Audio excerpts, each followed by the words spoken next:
Hello welcome to మున్సిపల్కే. Today మన వీడియోలో శంకర్ గారి ఫిలిమ్స్ ఎందుకని గ్రేట్ నుంచి గుడ్ కు పడిపోయో తెలుసుకుందాం. Let's get in to the video.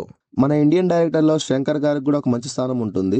అది ఎందుకంటే ఆయన చేసిన వర్క్ వల్లే మనకు తెలుస్తుంది. బట్ రీసెంట్ గా వస్తున్న మూవీస్ మాత్రం అంతగా ఆకట్టుకోవడం లేదు. రీజన్ ఏంటబ్బా అని రీసెర్చ్ చేస్తే ఆయన తీసిన ఓల్డ్ మూవీస్ అన్ని స్టోరీ బేస్ చేసుకుని ఉండేవి. ఆ మూవీలో హీరోస్ అంతా సొసైటీలో జరుగుతున్న అన్యాయాల మీద ఫైట్ చేస్తూ ఉంటారు. అది కూడా చూసే ఆడియన్స్ కి చాలా డిఫరెంట్ గా ప్రెజెంట్ చేసేవాళ్ళు. అందుకనే ఆ ఓల్డ్ మూవీస్ అనేవి చాలా బాగా ఎక్కేసేవి. శంకర్ ఐకానిక్ మూవీ అయిన భారతీయుడు మూవీ చూసుకుంటే అందులో హీరో సేనాపతి కరప్షన్ కి అగైనెస్ట్ గా ఫైట్ చేస్తుంటాడు. అది ఎంతలా చేస్తాడంటే తన కొడుకు కరప్షన్ చేస్తున్నాడని తెలిసి తన కొడుకును కూడా చంపడానికి వెనుకాడాడు. ఆ తర్వాత వచ్చిన ఒకే ఒకడు, అపరిచితుడు అండ్ శివాజీ మూవీస్ లో కూడా హీరోస్ సొసైటీలో జరుగుతున్న కరప్షన్ మీదనే పోరాడుతూ ఉంటారు. అది కూడా ఒక డిఫరెంట్ వేలో ప్రెజెంట్ చేశాడు శంకర్. ఎలా అంటే ఆ హీరో వల్ల టోటల్ సొసైటీనే డిస్టర్బ్ అయ్యి చేంజ్ వచ్చేలాగా ఉంటుంది. సాంగ్స్ విషయానికి వస్తే శంకర్ ఓల్డ్ మూవీస్ లో ఏమంత పెద్ద బడ్జెట్ పెట్టి సాంగ్స్ ఏం తీయలేదు. వినే ఆడియన్స్ కూడా చాలా బాగా అనిపించేవి ఆ సాంగ్స్.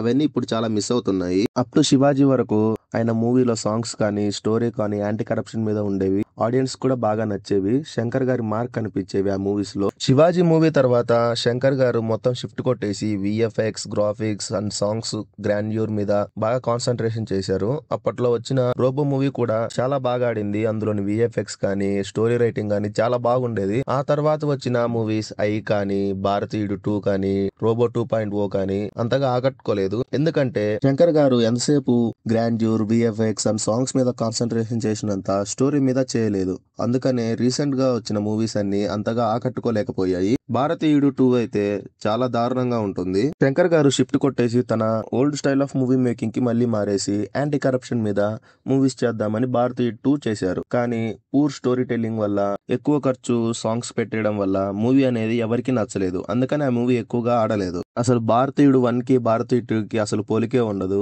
అలా తీశారు శంకర్ గారు. శంకర్ గారి అప్కమింగ్ మూవీ వచ్చేసి రామ్ చరణ్ గారితో తీసిన గేమ్ చేంజర్. అది ఈ సంక్రాంతికి వస్తుంది. గేమ్ చేంజర్ ట్రైలర్ చూస్తే మూవీ మీద హోప్స్ బానే పెరిగాయి. అర్థమైందిరా. అయ్యిందా? రాసివ్రా. రానా రాకి రాస్ సార్కి సార్. కానీ నాకు ఆ ట్రైలర్ కట్టర్ అనేది నచ్చలేదు. ఎందుకంటే ట్రైలర్ అనేది షోకేస్ ఆఫ్ ద మూవీ. నువ్వు ట్రైలర్ చూసే మూవీకి వెళ్తావు. అలాంటి ట్రైలర్ లో నువ్వు వరల్డ్ బిల్డింగ్ కానీ క్యారెక్టర్ ఇంట్రడక్షన్ కానీ బాగా చేయాలి. కానీ టూ మెనీ కట్స్ ఉండడం వల్ల అంత మనము ట్రైలర్ కి ఎంగేజ్ అవ్వము. బీజిఎం కూడా మనకి అంతగా ఎక్కదు. అందుకనే నాకు ట్రైలర్ అంతగా నచ్చలేదు. మూవీకి రిలీజ్ ముందల ఇంకో థియేట్రికల్ ట్రైలర్ వదిలితే చాలా బాగుంటుందని నా ఒపీనియన్. నాకు మూవీ మీద హోప్ ఉండడానికి ఇంకొక రీజన్ వచ్చేసి కార్తిక్ సుబ్బరాజ్ గారు. ఆయన తమిళ్లో తీసిన మూవీస్ మహాన్, జిగర్తండా డబుల్ ఎక్స్, ఈ మూవీస్ అన్ని చాలా డిఫరెంట్ గా ఉంటాయి. స్టోరీస్, ప్రెజెంటేషన్ కానీ ఆయన స్టోరీ రైటింగ్ కానీ చాలా డిఫరెంట్ గా ఉంటది. ఆయన గేమ్ చేంజర్ కి స్టోరీ ఇచ్చాడు. అందుకనే నాకు ఈ మూవీ బాగా హోప్స్ ఉన్నాయి. గేమ్ చేంజర్ మూవీ విషయానికి వస్తే 75 crores ఓన్లీ సాంగ్స్ కి ఖర్చు పెట్టారంట.